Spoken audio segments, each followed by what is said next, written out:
दोस्तों नमस्कार, finance plus में आपका स्वागत है।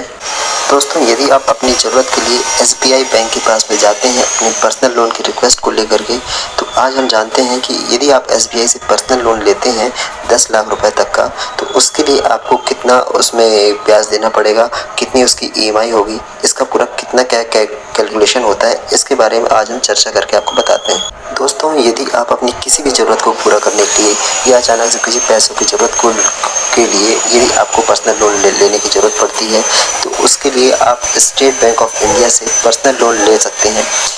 यहाँ पर आपको स्टेट बैंक ऑफ इंडिया से यानी एसबीआई से पर्सनल लोन लेने पर कितनी ईएमआई देनी होती है, इसके बारे में हम आपको बताते हैं। तो दोस्तों आपको बता दें कि पहले के समय में पर्सनल लोन लेना काफ़ी मुश्किल होता था। मतलब कि यदि आप पहले से लोन लेते थे तो उसमें आपको बहुत ज़्यादा ब्याज देनी पड़ती थी। लेकिन जब से आरबीआई ने रेपो रेट में 1% की कटौती की है, तब से लगभग सभी बैंकों ने पर्सनल लोन पर ब्याज को काफ़ी कम कर दिया है। इसलिए अब जो भी व्यक्ति पर्सनल लोन लेना चाहता है उनके पास अभी काफ़ी अच्छा मौका है।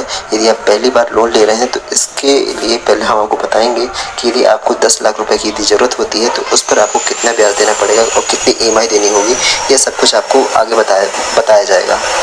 तो दोस्तों आपकी जानकारी के लिए बता दें कि एसबीआई ने सभी वेतनभोगियों के लिए और पेंशनर को एक अलग अलग स्कीम के चलते पर्सनल लोन की पेशकश करती है। दोस्तों एसबीआई बैंक पर्सनल लोन लेने वालों के लिए 10.30% से लेकर 15.30% तक के बीच का ब्याज ऑफर करती है। यानी कि आपको 10.30% तक का ब्याज से लेकर के 15.30% तक का ब्याज आपको एसबीआई आपसे लेता है। यहाँ पर उन लोगों को सबसे कम ब्याज का ऑफर किया जाता है एसबीआई की तरफ से जिनका क्रेडिट स्कोर सबसे ज़्यादा रहता है। यानी 700 प्लस से भी आपका क्रेडिट स्कोर ज़्यादा अच्छा है तो आपको इंटरेस्ट रेट कम से कम आपको ऑफर किया जाता है। इसके साथ ही साथ यानी इस हिसाब से देखा जाए तो ब्याज दरें आपके सिविल स्कोर पर भी काफ़ी हद तक निर्भर करती हैं।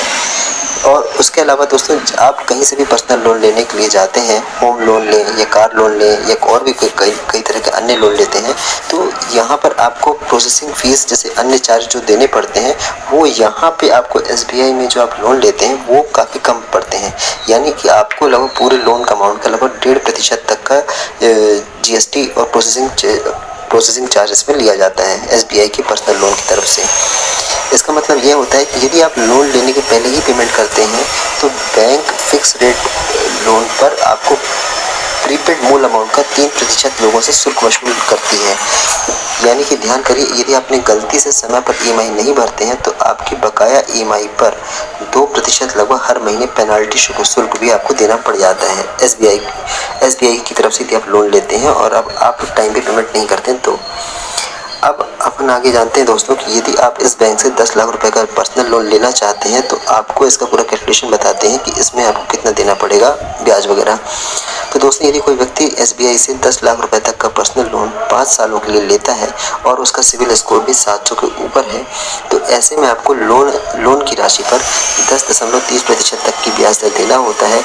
यानी इस हिसाब से देखा जाए तो आपको हर महीने 21,995 रुपये की ईएमआई देनी होती है बैंक को, जबकि आपका पूरा ब्याज 5 सालों की ख़त्म होते तक में 2,83,697 रुपये के लगभग होता है। और यदि यही लोन अगर आप 10 सालों के लिए लेते हैं तो आपको महीने की ईएमआई थोड़ा सा कम हो जाती है और आपका जो टेन्योर होता है यानी लोन चुकाने का समय होता है वो आपको बढ़ करके 10 साल तक हो जाता है। तो दोस्तों ऐसी ही जानकारी के लिए आप हमारा चैनल लाइक करिए, सब्सक्राइब करिए और बेल आइकन दबाना मत भूलिए। धन्यवाद।